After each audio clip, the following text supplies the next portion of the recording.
वडोदरा की जिला पंचायत कचहरी पर सांसद डॉक्टर हेमांग जोशी के हाथों नए घोड़ियाघर का उद्घाटन करवाया गया। वडोदरा जिला पंचायत की महिलाओं, धात्री माता और साथ ही अन्य कर्मचारियों को किसी भी तरीके की कोई दिक्कत ना हो और काम के वक्त महिलाएं अपने बच्चों का भी ध्यान रख सके, इसीलिए एक अलग व्यवस्था करवाई गई है, जिसके मद्देनजर आज वडोदरा जिला पंचायत की कचहरी पर सांसद डॉक्टर हेमांग जोशी के हाथों नए घोड़ियाघर का उद्घाटन करवाया गया है।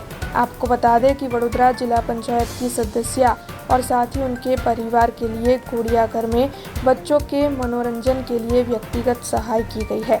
साथ ही पास में मौजूद जिला और राज्य कक्षा की कचहरी जैसे कि कुबेर भवन, नर्मदा भवन में काम करने वाली महिलाएं भी इस घोड़ियाघर में अपने बच्चों को रख सकती है। तब वडोदरा जिला पंचायत की कचहरी में घोड़ियाघर के उद्घाटन के मौके पर सांसद डॉक्टर हेमांग जोशी के साथ साथ मेयर पिंकीबेन सोनी, वडोदरा जिला कलेक्टर BM शाह, TDO ममता हीरपरा, साथ ही वडोदरा जिला पंचायत की महिलाएं और सदस्य मौजूद रहे थे। माननीय मुख्यमंत्री श्रीमान भूपेन्द्रभाई पटेलजीना मार्गदर्शन हेठळ આજે સમગ્ર રાજ્યની અંદર તારીખ 1 ઓગસ્ટથી એક નારીવંદના તથા સ્તનપાન જાગૃતતાનું એક પખવાડિયાનું આયોજન કરાઈ રહ્યું છે। ત્યારે જિલ્લા પંચાયત વડોદરા ખાતે ઘોડિયાઘરનું આજે ઉદ્ઘાટન કરવામાં આવ્યું। આ ઉદ્ઘાટનની અંતર્ગત મારી સાથે વડોદરાના પ્રથમ નાગરિક શ્રીમતી પિંકીબેન, કલેક્ટર શ્રી, DDO શ્રી અને જિલ્લા પંચાયતના કારોબારી ચેરમેન, વિવિધ સમિતિના ચેરમેનશ્રીઓ, જિલ્લા પંચાયતના સર્વે સદસ્યશ્રીઓ, જિલ્લા પંચાયતના સમગ્ર સ્ટાફ સાથે મળી અને આ ઘોડિયાઘરનું આજે ઉદ્ઘાટન કર્યું।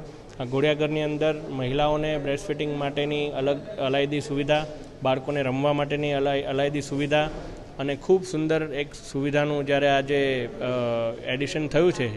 સમગ્ર રાજ્યમાં ખૂબ ઓછી એવી જિલ્લા પંચાયતો હશે કે જ્યાં આ પ્રકારે એક ઘોડિયાઘર જેવી કોઈ સુવિધાઓ હોય, ત્યારે આ ઘોડિયાઘર દ્વારા વડોદરા જિલ્લા પંચાયત પરિવારના તમામ મહિલા સભ્યોને આ બાબતે લાભ થશે। અત્યારે આપણે સ્તનપાન સપ્તાહ તેમજ નારીવંદના સપ્તાહની ઉજવણી કરી રહ્યા છે, તો તેના ભાગરૂપે જિલ્લા પંચાયતના મહિલા સદસ્યો, કર્મચારીઓ, તમામ સ્ટાફ જે મેમ્બર્સ છે, મહિલા અધિકારીઓ, તેમને જેને બી બાળકો હોય કે ના હોય તો એના માટે એક મહિલા રૂમ અને ઘોડિયાઘરનું આપણે આજે ઉદ્ઘાટન કરેલું છે। માનનીય સંસદ સભ્યશ્રી, મેયરશ્રી તેમજ કલેક્ટરશ્રી એ બધા હાજર રહેલા છે। તો હું તમામને મહિલા કર્મચારીઓ, સદસ્યોને વિનંતી કરું છું કે આજે સુવિધા આપણે જિલ્લા પંચાયતમાં ઊભી કરી છે એનો આપ મહત્તમથી લાભ જરૂર લેશો। हमसे जुड़े रहने के लिए हमारे YouTube चैनल को सब्सक्राइब करें और नई वीडियो की नोटिफिकेशन के लिए बेल आइकॉन को दबाएं।